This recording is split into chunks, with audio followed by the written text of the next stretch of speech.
concern is not being notified. The only reason I am here today is because my tenant called me. Why would the Board of Selectmen be willing to spend $315,000 of taxpayer money for a controversial proposal and not require notification of the residents? My second concern is with the Task Force for the Homeless. I appreciate and have great respect for the work that they do. They are unsung heroes and I applaud them.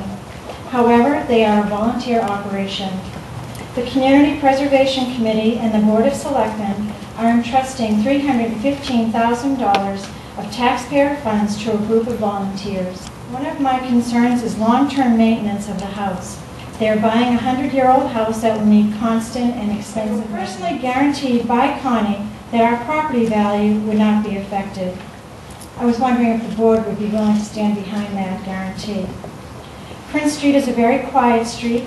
All of the houses are well maintained. Many of the residents are elderly and there are a number of children. There is housing for the elderly located at the end of the street. Many elderly walk up and down that street every day. What impact will this have on the safety of the residents?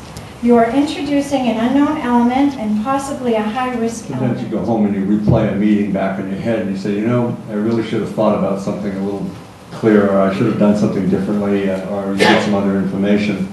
And I think that came to my mind with the whole Prince Street situation. I agree that I think sometimes in the rush to get things done, shortcuts are taken, and we certainly should have had the opportunity to listen. Because I had in personal experience, I had a home in my neighborhood that was for mentally challenged residents.